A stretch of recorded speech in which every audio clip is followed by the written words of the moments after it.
Good evening and welcome to Q&A. I'm Tony Jones, and answering your questions tonight, world-renowned evolutionary biologist and author of The God Delusion, Richard Dawkins. And wait a minute. Hold your applause just for a moment. And Australia's most senior Catholic churchman, the Archbishop of Sydney, Cardinal George Pell. Please welcome our special guest.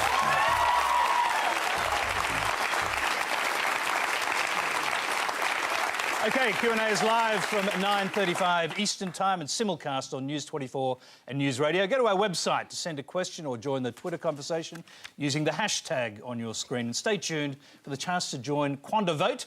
You can register on your smartphone or smart device at the address on the screen. The address is quandavote.tv, I should say. Our first question tonight comes from Naomi Roseth.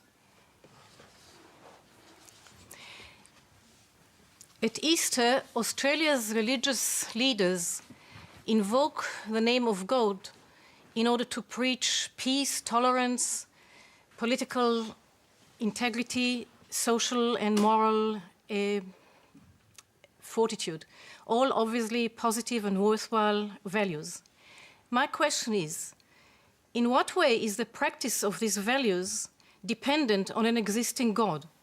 Is it possible for an atheist to be a peace-loving, socially responsible person? Richard Dawkins, let's start with you. Well, obviously the answer to that question is yes. I mean, that could hardly be otherwise. It is true that Christianity has adopted many of the best values of humanity, but they don't belong to Christianity or indeed to any other religion. I think it would be very sad if it were true that you really did need religion in order to be good.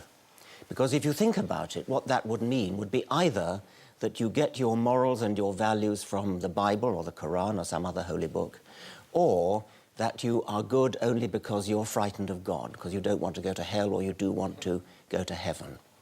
Now, as for getting your morals from the Bible, I very sincerely hope nobody does get their morals from the Bible. It's true that you can find the occasional good verse, and the Sermon on the Mount would be one example, but it's lost amid the awful things that are dotted throughout the Old Testament and actually throughout the New Testament as well, because the idea, the fundamental idea of New Testament Christianity, which is that Jesus is the Son of God who is redeeming humanity from original sin, the idea that we are born in sin, and the only way we can be redeemed from sin is through the death of Jesus. I mean, that's a horrible idea. It's a horrible idea that God, this paragon of wisdom and knowledge, power, couldn't think of a better way to forgive us our sins than to come down to earth in his alter ego as his son and have himself hideously tortured and executed so that he could forgive himself. OK, let's go to George Pell on that. Well, there's quite a few things that might be said. First of all, our tradition goes back about 4,000 years. So whatever these values are that we've taken over, we've got to go back a little bit of a distance. And it's interesting to look at pagan Rome before there was Christian influence. 40% were slaves.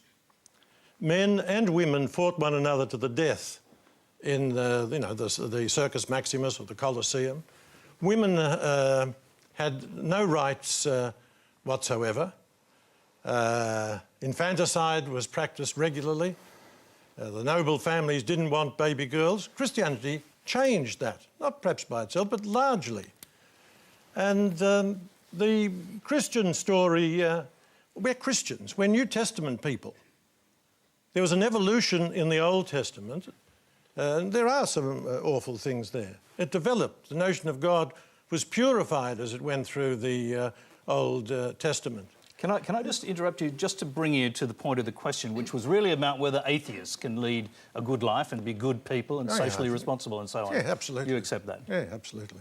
I think it helps to believe in God because there's the Polish poet Milosz who says that the opium of the people today is the belief that they won't be judged by God when they die, that those who have committed great crimes, done awful things, are going to get away with it, and that the people who've suffered unjustly, had terrible lives, that's it. OK.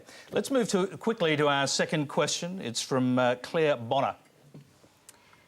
Religion is precisely often blamed for being the root of war and conflict. But what about all the good it has done for our society? God-centred religion has been the birthplace of schools, universities, hospitals, and countless developments in science as well. Richard, if you believe the human drive to seek the truth and to constantly improve ourselves is merely a mechanism for survival, then what's the point and why should I bother? It's an astonishing idea to say, why should you bother just because we have a scientific understanding of why we're here.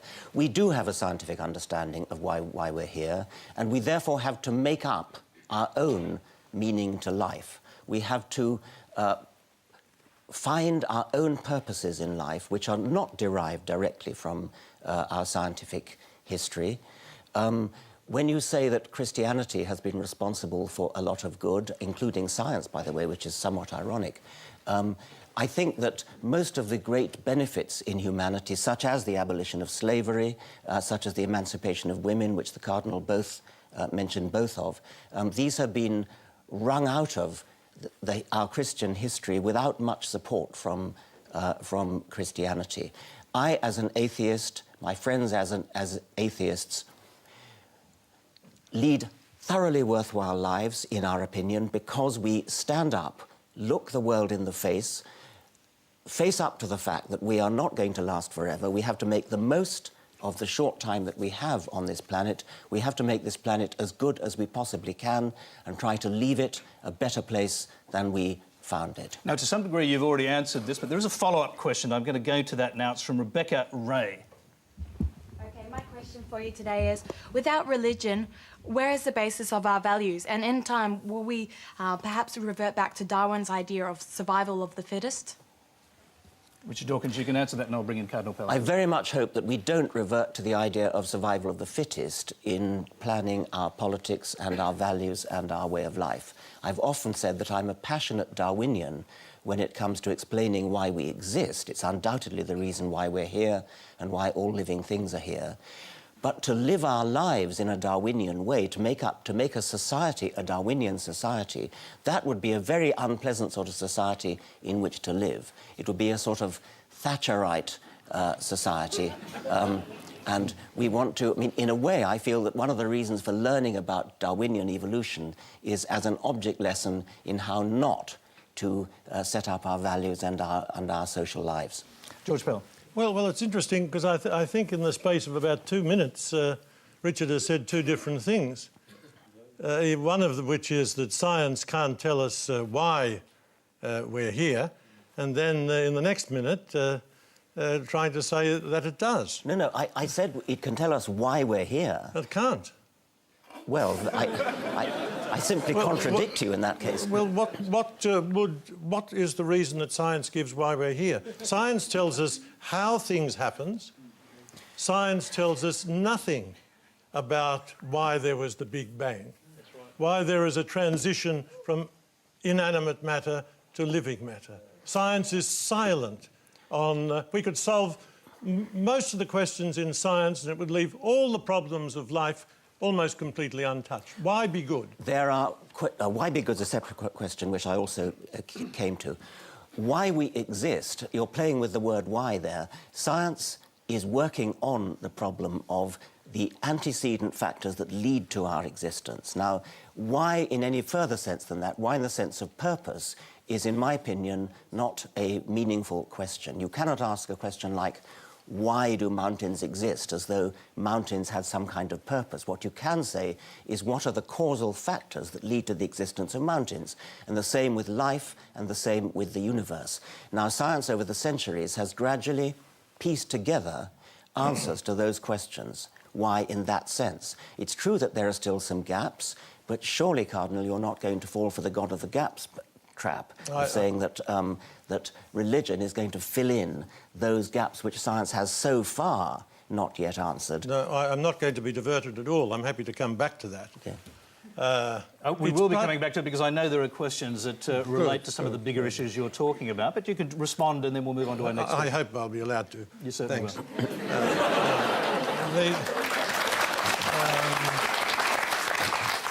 It's part of being human to ask why we exist.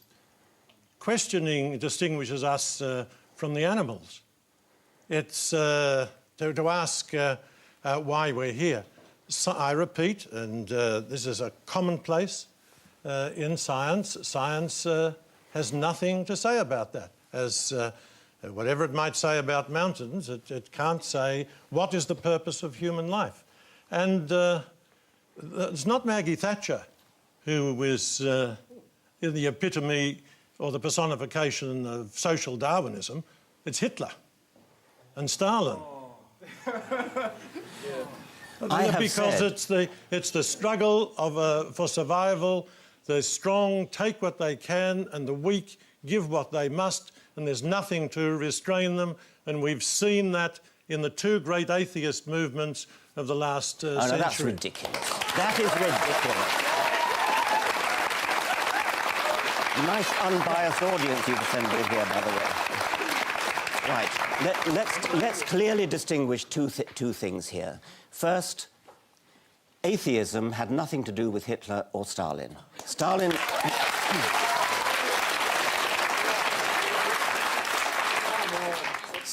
was an atheist, Hitler was not. It doesn't matter what they were with respect to atheism. They did their horrible things for entirely different reasons. Now, you are right when you say that aspects of what Hitler tried to do could be regarded as arising out of Darwinian natural selection. That's exactly why I said that I despise Darwinian natural selection as a motto for how we should live. I tried to say we should not live by Darwinian principles, but Darwinian principles explain how we got here and why we exist in the scientific sense. Now, Cardinal, you said it's part of human nature to want to ask the question why, in the sense of purpose. It may very well be part of human nature, but that doesn't make it a valid question. There are all sorts of questions which you can ask. What's funny about that? What is funny about that? OK, we'd like the audience not to yell out. If we can do that, that'd be great. We're going to move on. I didn't finish, I'm sorry. OK, well, finish your point. OK. Because there are lots of questions pertaining to this. We will The question why is not necessarily a question that deserves to be answered. There are all sorts of questions that people can ask, like, what is the colour of jealousy? That's a silly question. Exactly. Why is a silly question? Why is a silly question? You can ask, what are the factors that led to something coming into existence? That's a sensible question. But what is the purpose of the universe is a silly question. It has no meaning. Could I just interpose very briefly? Very briefly. I think it's a very poignant and real question to ask, why is there suffering? We will be asking that question, believe it or not. This is Q&A. It's live and interactive. Tonight we're experimenting with QuandaVote, a new way for Q&A viewers to share their opinions on the issues we discuss. You can go to the quandavote.tv website on your smartphone, tablet or computer to vote in our very first question, and that is, does religious belief make the world a better place? Does religious belief make the world a better place? We'll report back later on your views. First, let's move on to our next question for our panel. It comes from Paul Hanrahan. My question is for Richard Dawkins. You're on the record as saying you can't prove that God doesn't exist, and you say you're agnostic rather than atheistic. Why do you appear as the champion of atheism around the world? Why do you accept offers to appear as the champion of atheism? And why are you so evangelical in the prosecution of your cause? Isn't that a touch hypocritical and unscientific? Yes, Richard Dawkins, I'm a bit confused about this because you just referred to yourself moments ago as being an atheist, and yet with the Archbishop of Canterbury you referred to yourself as an agnostic. In the God delusion, I made a 7-point scale. 1 is I'm totally confident there is a God. 7 is I'm totally confident there is not a God. 6 is, to all intents and purposes, I'm an atheist. I live my life as though there is no God. But any scientist of any sense will not say that they positively can disprove the existence of anything. I cannot disprove the existence of the Easter Bunny, and so I'm agnostic about the Easter Bunny. It's in the same respect that I'm agnostic about about God. What proof, by the way, would change your mind? That's a very difficult and interesting question because, I mean, I used to think that if somehow, you know, great big, giant, 900-foot-high Jesus with a voice like Paul Robeson suddenly strode in and said, "I exist, here I am." But even that, I actually sometimes wonder whether that would... I think you're hallucinating. Exactly. I agree. I agree. Can I ask you? Well, can I just put the question to you? Could you ever provide Richard Dawkins with the sort of proof he requires for belief, scientific proof of the existence of God? No, because I think he only accepts proof that is rooted in sense experience. In other words, he excludes the world of metaphysics, say the principle of contradiction, and he excludes the possibility of arguments that don't go against reason, but go beyond it. But could I make one little suggestion as to why Richard calls himself an atheist? Because in one of his blogs in 2002, he was discussing whether he's an agnostic or a non-theist. He said he prefers to use the term atheist because it's more explosive, it's more dynamic. You can shake people up. Whereas if you're just going around saying that you're an agnostic or a non-theist, it's not... these are his own words. Well, let's let Richard Dawkins... I don't remember saying that. It wouldn't totally surprise me. It's in 2002. It's an ongoing issue. What's the best way? There is a problem with the word atheist, especially in America. I don't know whether it's true in Australia. There's a lovely woman. I'm blocking on her name because I'm jet-lagged. She's Irish-American woman. Anybody help me? There are quite a few Irish-American women. Sorry about that. Sorry? No.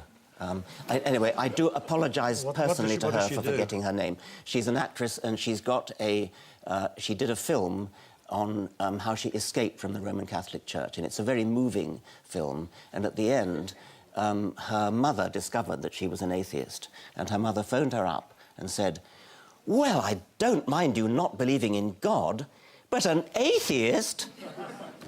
Her name's Julia Sweeney, so it's suddenly come back to me. I strongly recommend that. Now, the point is that the word atheist, unlike just simply not believing in God, has bad connotations. And so, to some extent, people have wished to depart from that and change the name to non-theist or secularist or non-believer.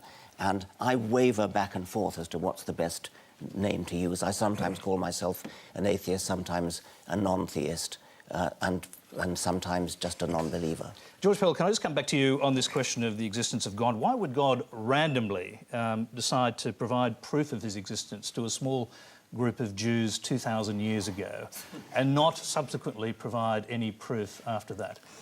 Well, I don't think there's ever been any scientific proof. I don't believe God does anything randomly, although he might set up a system which works apparently through, through chance, through random. But if you want to get something done, you've got to ask somebody. It's no good, say, my asking everyone in the congregation, "Will you do something?" Normally, you go to a busy person because you know they'll do it. And so, for some extraordinary reason, God chose the Jews. They weren't intellectually the equal of either the Egyptians or the...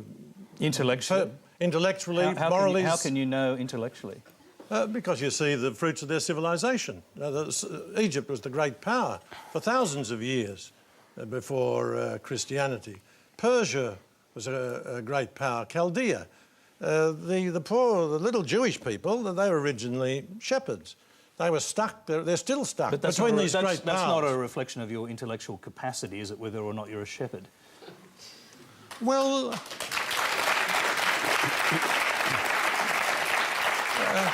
no, it's not, but it's a recognition, it is a reflection of your intellectual development. But like many people are very, very clever and not highly intellectual. But my point is that... Can I just interrupt? Are you including Jesus in that, who obviously was Jewish and was of that community? Exactly. So intellectually not up to it? Oh.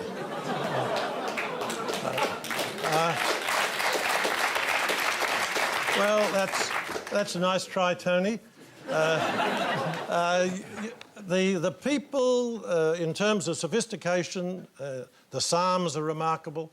In terms of their buildings and that sort of thing, they don't compare with the great powers. But Jesus came not as a philosopher to the elite. He came to the poor and the battlers. And for some reason, he chose a very difficult, but actually they are now an intellectually elite, because over the centuries they've been pushed out of every other form of work. Jesus, I think, is the greatest, the Son of God, but leaving that aside, the greatest man that ever lived. So I've got a great admiration for the Jews, but we don't need to exaggerate their contribution in their early days. All right, you're watching Q&A. Remember, you can send your web or video questions to our website. The address is on the screen to find out how to do that. Our next question is a video. It comes from Andrew Watson in Blackburn, Victoria. Question for Richard Dawkins. The Big Bangers believe that once there was nothing, then suddenly, poof, the universe was created from a Big Bang. If I have nothing in the palm of my hand, close my fingers, speak the word bang, then open my fingers again, still I find there is nothing there. I ask you to explain to us in layman's terms how it is that something as enormous as the universes came from nothing. Richard Dawkins. Well, obviously, you're not a physicist, and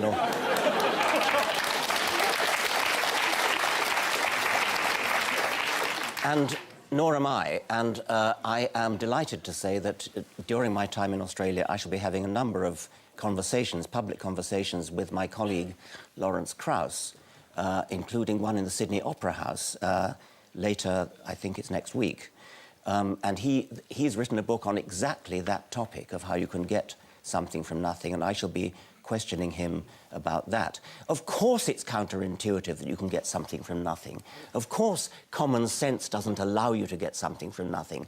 That's why it's interesting. It's got to be interesting in order to give rise to the universe at all. Something pretty mysterious had to give rise to the origin of the universe. Now, if you want to replace a physical explanation by an intelligent God, that's an even worse explanation. It's an even more difficult explanation. What scientists are trying to do is to explain how you can get not just something, but the immense complexity of the world, of the universe, and of life. And science is making a pretty good fist of doing that. Life is now completely solved, barring the details. That was Darwin's contribution and Darwin's successors. Physicists are still working on the origin of the cosmos. Among them is Lawrence Krauss, whom I shall be talking to next week.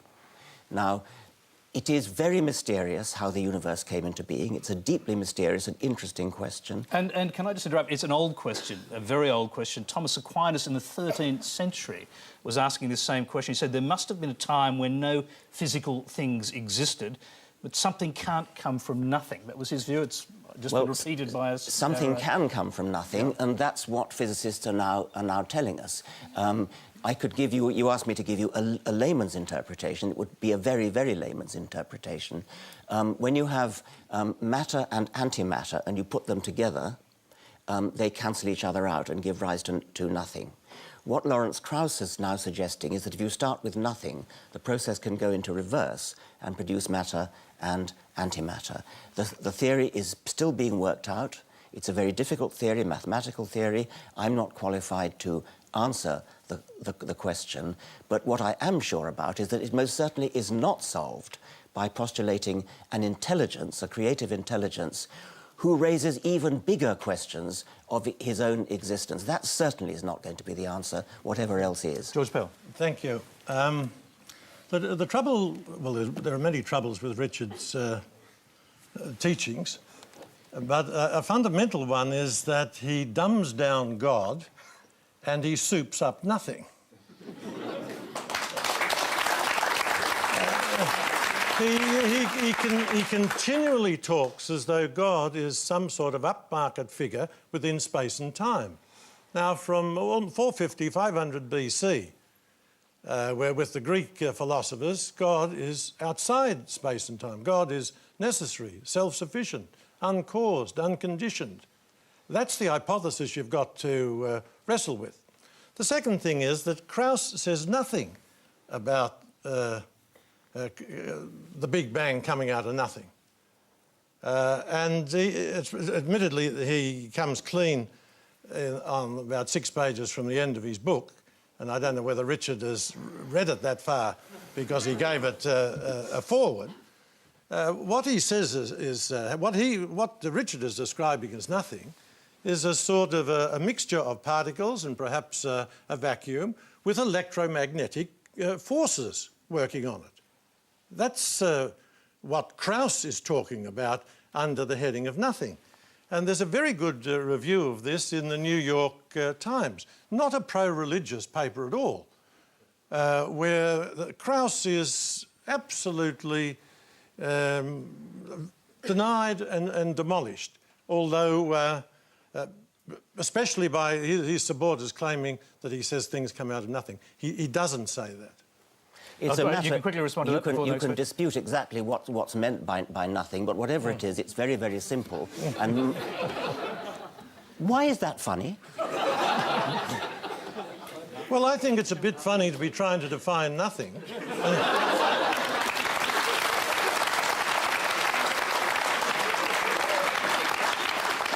Well, can I put that to you as a question? Is it equally feasible, since you can't prove the existence of God, that the nothing you're talking about is in fact some creative force?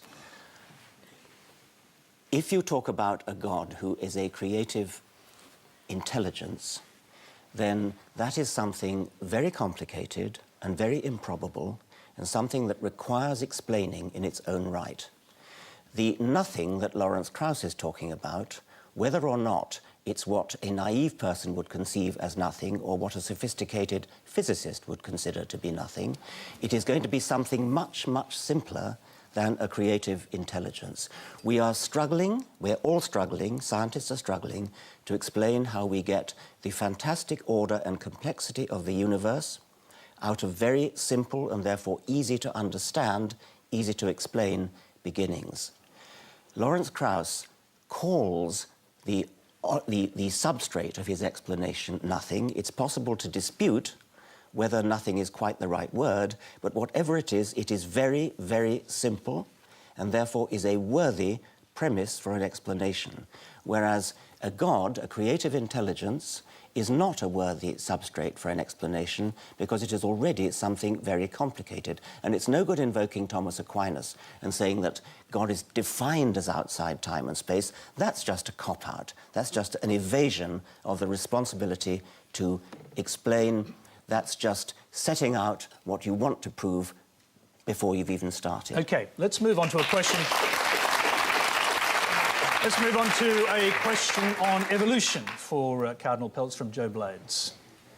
As a young Catholic scientist, I'd like to ask the Cardinal to clarify the Roman Catholic Church's position on evolution and comment on whether the dichotomy between science and religion is in fact real. Well, science and religion are two different activities, and in the Catholic Church, you can believe to some extent what you like about evolution. I think Darwin made a great contribution.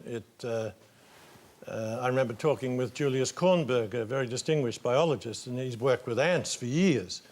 And he said, you know, he's managed to change them by changing the conditions. But there are a number of things that evolution doesn't explain. Darwin realised that. Darwin was a theist because he said he couldn't believe that the immense cosmos and all the beautiful things in the world came about either by chance or out of necessity. He said, I have to be ranked as a theist. Now, that's just not true. Excuse me, it's plain not true. It's on page 92 of his autobiography. Go and have a look. Humans, you accept that humans evolved from non-humans. So let me put this to you as a question. At what point in this evolutionary scale was a soul imparted to the humans from God? Look, a soul isn't... it's not like putting a spot of gin in a tonic. The soul is the principle of life. So whenever there was a principle of life that could question, that could be open to awe, that was able to communicate, then we had the first human. Now, we believe that the first humans developed in South Africa. I'm not quite sure how long ago, and that all humans have developed from that. We know most about that. There aren't remains. We know most about that because of the drawings they left on walls and caves and that sort of thing. No such thing from Neanderthals.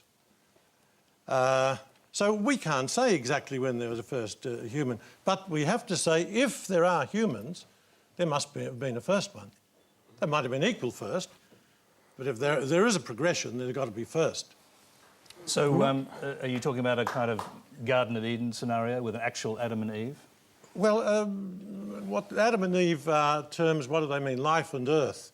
It's like every man. That's a beautiful, sophisticated, a mythological account. It's not science, but it's there to tell us two or three things. First of all, that God created the world and the universe. Secondly, that the key to the whole of the universe, the really significant thing, are humans. And thirdly, it's a very sophisticated mythology to try to explain the evil and the suffering of the world. But it isn't a literal truth. You shouldn't see it in any way as being an historical or literal truth. It's certainly not a scientific truth, and it's a religious story told for religious purposes. And just quickly, because the Old Testament in particular is full of these kind of stories. I mean, is there a point where you distinguish between metaphor and reality? For example, Moses receiving the Ten Commandments inscribed directly by God on a mountain.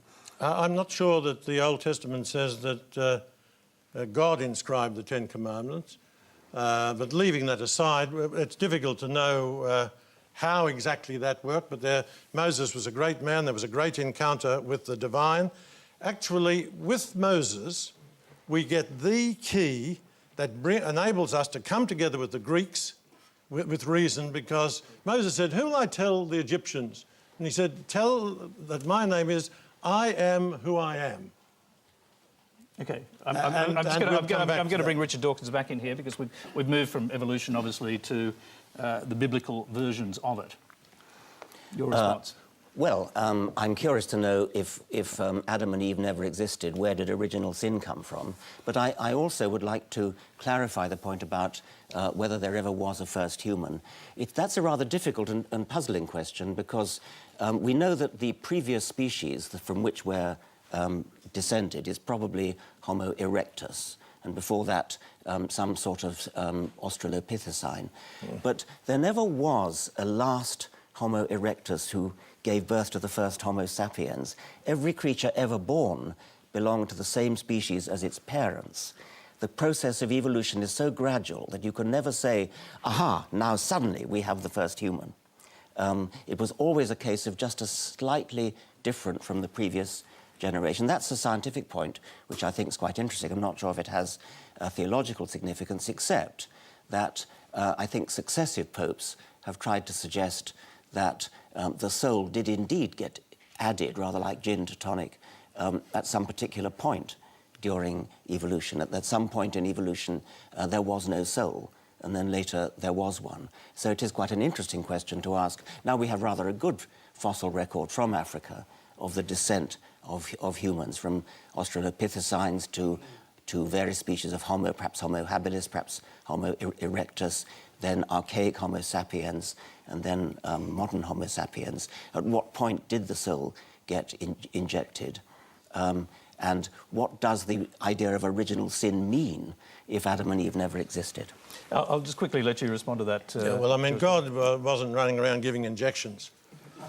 And if there is no first person, we're not humans. Where did the soul come from then? The soul is the principle of life. But there are animal souls. Do jellyfish? All living things have some principle of life. An animal has a principle of life. A human has a soul, a principle of life, which is immensely more sophisticated. We even have a voice box, which is one of the great miracles, so that we can communicate our thoughts to one another rather than just grunting. I'm pleased we're not grunting tonight. Let's move along. You can, by the way, don't forget you can still vote at quandavote.tv, I should say, on the question, does religious belief make the world a better place? Over 15,000 viewers have already voted, and we'll check before the end of the program for the final results. Our next question for Professor Dawkins and Cardinal Pell is a video, and it comes from Kieran Dennis in Ferntree Gully, Victoria. My question is for George Pell. George, as a climate change skeptic, you demand a very high standard of evidence to support the hypothesis that global warming has an anthropogenic cause. My question is, why then do you not demand the same standard of evidence for the existence of God? George Pell.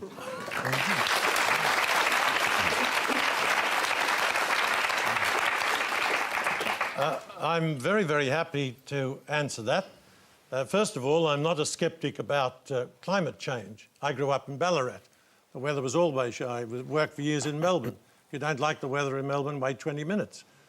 Think of all the nonsense people like Flannery told us about years of drought here, and now we're coping with flood. So can I just clarify that you're a sceptic about global warming leading to climate change? I'm skeptical about the human contribution to dangerous climate change. I think that is not established. And is that because you're sceptical about scientific consensus? And is that partly driven by what scientists believe about religion? No, got nothing to do with it. On the weather question, I go on the evidence. When you come to talk about God, that is not a scientific question. The scientists concede that. It is a question that is open, I believe, to reason. You have to reason about the facts of science, ask whether you believe that the suggestion that random selection is sufficient, and also most evolutionary biologists today don't believe that. Don't believe what? They don't believe in so this crude fundamentalist version of random selection that you propose. I do not propose it, and I strongly deny that evolution is random selection. Good. Evolution is non-random selection. Oh, so there's a purpose to it, is there? No. Could you explain what non-random means? Yes, of course I could. It's my life's work.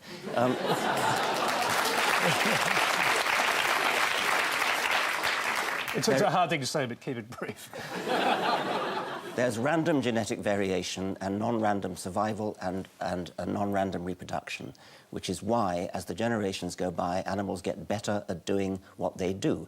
That is quintessentially non-random. It does not mean there's a purpose in the sense of a human purpose, in the sense of a guiding principle which is thought up in advance. With hindsight, you can say something like a bird's wing looks as though it has a purpose. A human eye looks as though it has a purpose, but it has come about through the process of non-random natural selection. There is no purpose in the human sense. There's a kind of pseudo-purpose, but it's not a purpose in the human sense of conscious guiding. But above all, I must stress that Darwinian evolution is a non-random process. And one of the biggest misunderstandings, which I'm sorry to say the Cardinal's just perpetrated, is that evolution is a random process. It is the opposite of a random process.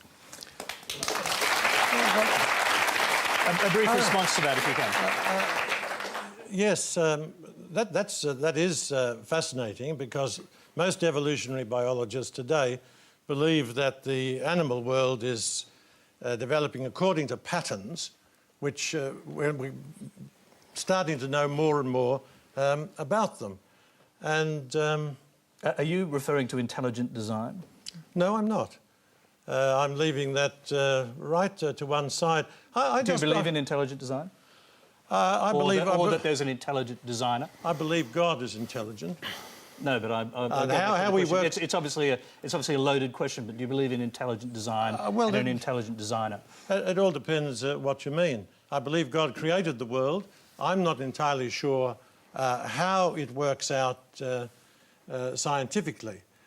But I wonder, whether Richard believes that the order, the patterns we see in nature, whether they are real or whether they're an illusion. I'm going to leave that question They up in the are air. real. All right. OK, that's a quick answer. Let's go to our next question. It is a video. It comes from Matthew Thompson in Toowong, Victoria. I'm an atheist. What do you think will happen when I die, and how do you know? George Pell, we'll start with you. You ought to be an authority on this, I imagine. Well, I know from the Christian point of view, God loves everybody, that every genuine motion towards the truth is a motion towards God. And when an atheist dies, like everybody else, they'll be judged on the extent to which they have moved towards goodness and truth and beauty. But in the Christian view, God loves everyone, except those who turn their back on him through evil acts. Oh, so atheism not an evil act? No, not well. No, I don't. In most cases, it's not. There are many honest atheists. I mean, I guess to get to the point of the question, I suppose. I mean, he may be having a little wager here, but is it possible for an atheist to go to heaven? Well, it's not my business. No, but you're the only authority we have here. I would say certainly. Yeah. Certainly. And just on the subject of heaven, if we can, what is your own concept of what heaven is? Well, even St. Paul was severely agnostic, but one way in which the Christians differ from the Greeks believed in the immortality of the soul. We Christians believe, with one section of the Jewish people, in the resurrection of the body. So, in some sense, we will be there as continuing persons. In some, with a new heaven and a new earth, with all the good things that we've done will be incorporated into the new heaven and new earth. How it'll work out, I don't know, because I think physically and morally and intellectually we're at our peak at different stages in our life.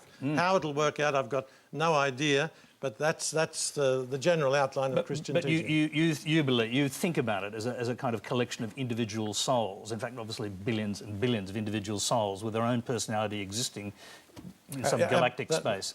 I think that's a traditional, well, that's certainly the traditional Christian view. It's the view that I accept, and it's also the view of some of the Jews.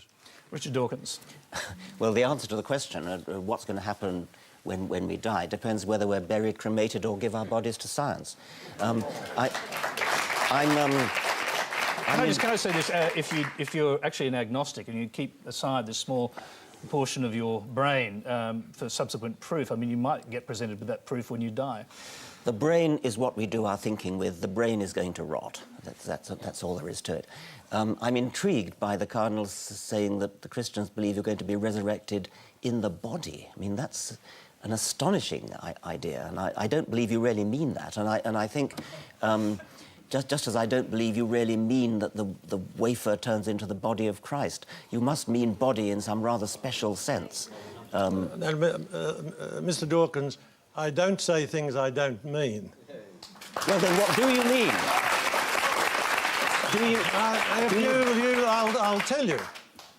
And I've just explained what the bodily resurrection means to the extent that I can understand it.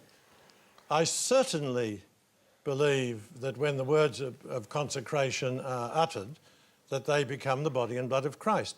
Now, I've had a little kid come up to me when that was explained and say, can I have a look in the chalice to see if it's turned to blood? And of course it hasn't. We don't believe that. It's not against reason. I believe it because I believe the man who told us that was also the Son of God. He says, this is my body, this is my blood. And I'd much prefer to listen to him and take his word than yours.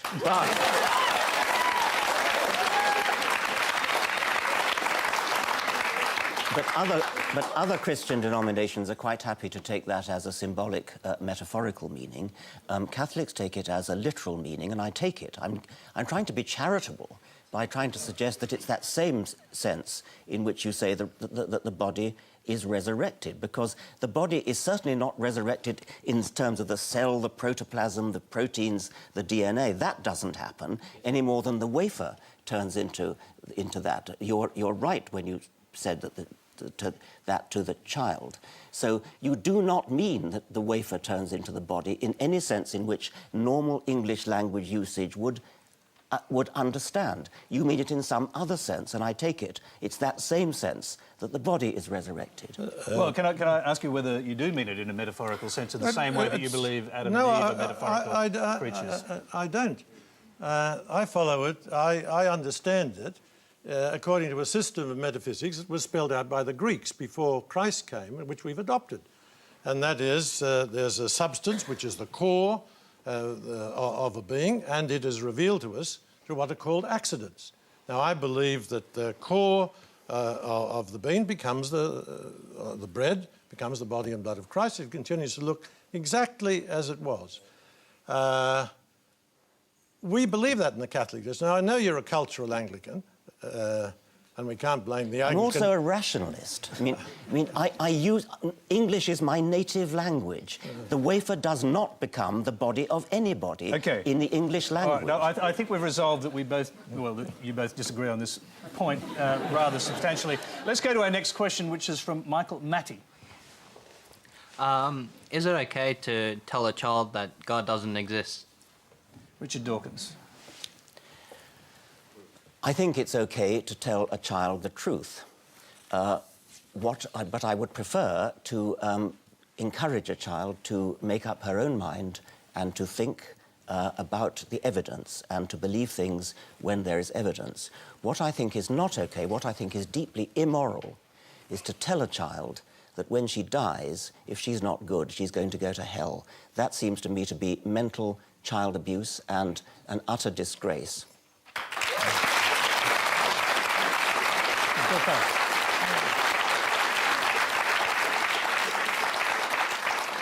I remember when I was in England, we were preparing some young English boys. They're from very... preparing them for thank you. Preparing them for First Communion. And they were very patriotic young lads. And one of them announced very breezily to me that he didn't believe in hell. And I mean, certainly the idea of any child being sent to hell, I agree that that is grotesque, and that's not the Christian God. But anyhow, this kid, I said simply, Hitler. Do you think Hitler might be in hell? Started the Second World War, caused the death of 50 million? Or would you prefer a system where Hitler got away with it for free? Anyhow, the little kid was quite patriotic, and he said, he realised hell was in with a chance if Hitler was going to go there. What about a system where he was simply obliterated and didn't exist anymore? Well, he would have got away with too much as far as I'm concerned. So you actually, prefer the idea of hell as a place of punishment but for who? Where do you draw the line? Do unbelievers go to hell? No. The only people... one, I hope nobody's in hell. We Catholics generally believe that there is a hell. I hope nobody's there. I certainly believe in a place of purification. I think it'll be like getting up in the morning and you throw the curtains back and the light is just too much. God's light would be too much for us. But I believe... on behalf of the innocent victims in history, that the scales of justice should work out. And if they don't, life is radically unjust. The law of the jungle prevails. OK, I'm just going to go to our next question, which we can respond to some of these issues through that. It's a video question. It comes from Nick Walsh in Nyngan, New South Wales. How can there be a compassionate God who is all-powerful and has created us, yet we suffer? Why create such a world in the first place? Richard Dawkins, you can reflect on that and the previous question. Well, it's hardly my business to say how could a compassionate God like that exist. Darwin himself said it was impossible for him to believe in a God who was capable of creating such suffering. He actually was talking about suffering in the animal kingdom. Do you assume that suffering is a natural part of the human condition? It's a natural part of the living condition. It's a natural part of Darwinian natural selection, which is one of the reasons why I was so keen to to say that I didn't want to live by Darwinian principles. There is massive amount of suffering in the natural world, a huge amount of suffering, and it seems to me that's an almost inevitable consequence of Darwinian natural selection. I'm more interested, however, in what's true than in what I would like to be true. It would be very nice if there were no suffering in the world. It would be very nice if there were a sort of natural scale of justice, as the Cardinal was saying. But I'm more interested in what's true. So it's not the business of an atheist to justify the ways of God to man. It is the business of a cardinal. OK, let's go to the Cardinal. The question was, how can there be a compassionate God who's all-powerful and has created us, and yet we suffer? Why create such a world in the first place? I think that's probably the hardest question for us to answer. Do you struggle with it? Yes. If I get a chance to say, to ask a question when I die, I think I'll ask the good God, why is there so much suffering? That's a problem for us. I think the greater problem and I'll come back to the question because it's a very good one. That's the heart of what we're about. I think it's a much greater problem for the atheist to explain why there is goodness and truth and beauty. Our problem is to cope with suffering. Now, one of the unique, I think, certainly special features of Christian teaching is the value of redemptive suffering. And that is the significance of Christ suffering with us and dying on the cross. And that helps people. My first Easter after I was a priest, it was in the hills in Italy. Very sad village. All the men were away in Germany or Switzerland getting big money, home only for 3 weeks a year. And people were coming to confession, coming for consolation. I was even wetter behind the ears than I am now. I didn't know what to say. And eventually I said to someone, well, look, Christ suffered too. Christ had a bad run. Christ died on the cross, and we believe that through his suffering, good will eventually triumph. Can I take it to a bigger level than that village, to the Holocaust, to genocide, to famine? If there is an omnipotent and all-powerful God, why does he let these things happen? That's a very good question, but if God is going to allow us to be good, he's got to give us freedom. There's no alternative to that. But he chose to intervene at different times in history to save the Jews when they were going over the river Jordan. I mean, there are many times when apparently God has intervened in biblical times. Why not now? Well, that's, I think Revelation is complete. That's a mighty question. He helped probably through secondary causes for the Jews to escape and continue. It's interesting, through these secondary causes, probably no people in history have been punished the way the Germans were. It's a terrible mystery. Well, I think there'd be a very strong argument saying that the Jews of Europe suffered worse than the Germans. Yes, that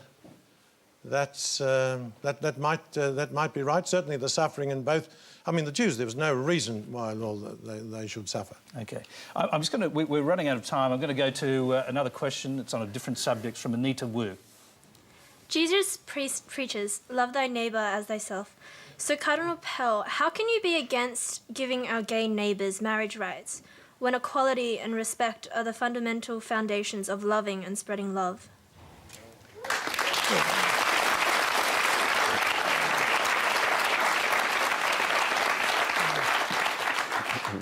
Well, it's quite misleading and quite unfair to suggest that Christians hate homosexuals. Christians love everybody. We believe that marriage is between a man and a woman, that it is for the continuity of the human race. We believe that men and women are made for one another spiritually, psychologically, physically. We believe that a man and a woman as a father with their children is far and away the best and most efficient and most economical system to bring up children, and governments should support it. For homosexual couple to have a union, well and good. There's no reason why that can't be... Can I just interpose a quick question on this? We are running out of time. I mean, do you believe that homosexuality, since it's not a question of choice, is part of God's natural order? Oh, creation's messy. I think it's the Oriental carpet makers always leave a little flaw in their carpet because only God's perfect. But you're suggesting that homosexuals are flawed human beings? Not necessarily. But what I am saying is I don't think homosexual activity is simply the result of genetic makeup because we are free. We can control our instincts, and like heredity and environment, a lot of this practice is learned. But whatever about it, we've got to try to support these people, show compassion. The Catholic Church has a great record there. We look after more HIV sufferers than any other non-government organisation, but we don't believe it's possible to have homosexual marriage. I'm going to... we're almost out of time. We've got time for one more question that both of our guests can answer. It's from Catherine Shen. As an atheist, Professor Dawkins, do you believe that believing in God for emotional support should be allowed even temporarily? Research has proven that people who believe in God has a better chance of surviving terminal illnesses such as cancer, as well as living longer when they go to church. So do you think that believing in God is beneficial for our well-being, even if God is an illusion? It's perfectly possible that, as you say, believing in God has beneficial effects upon health. It's possible that you're less likely to suffer a duodenal ulcer or something of that sort. But I do have to stress, I mean, that's an utterly trivial argument compared to the truth of whether the God actually exists or not. I mean, that's a really big question. It's an important question, one that the Cardinal and I would agree on.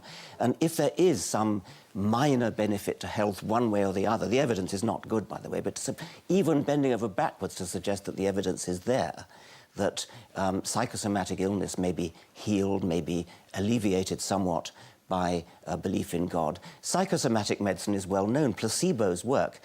If God is simply a placebo, that's fine. But I'm interested in whether he's actually there. OK, Cardinal Pell, final word, actually. Yeah, so am I. It's a question of truth. Christians don't present God as like Santa Claus, something that a myth that's useful for children. And believing in God and being a Christian cuts both ways. More people were killed for their Christian belief in the last century than any other century, probably than all the other centuries combined. They died on principle to be faithful to Jesus. So we might get some benefits. We mightn't get ulcers. We might live a bit longer. That might have much more to do with our heredity. But we follow Christ because we believe it's the truth. I think it does bring a peace of mind. It does help us. But sometimes it gets us into... my life would be much simpler and much easier if I didn't have to go to bat for a number of Christian principles. Have you ever regretted that you do? Sometimes I wonder. Seriously? No.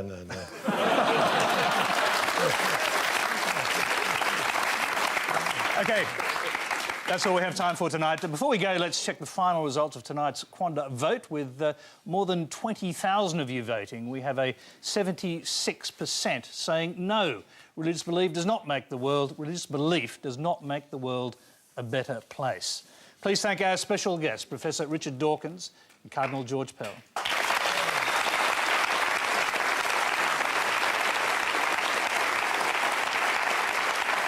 And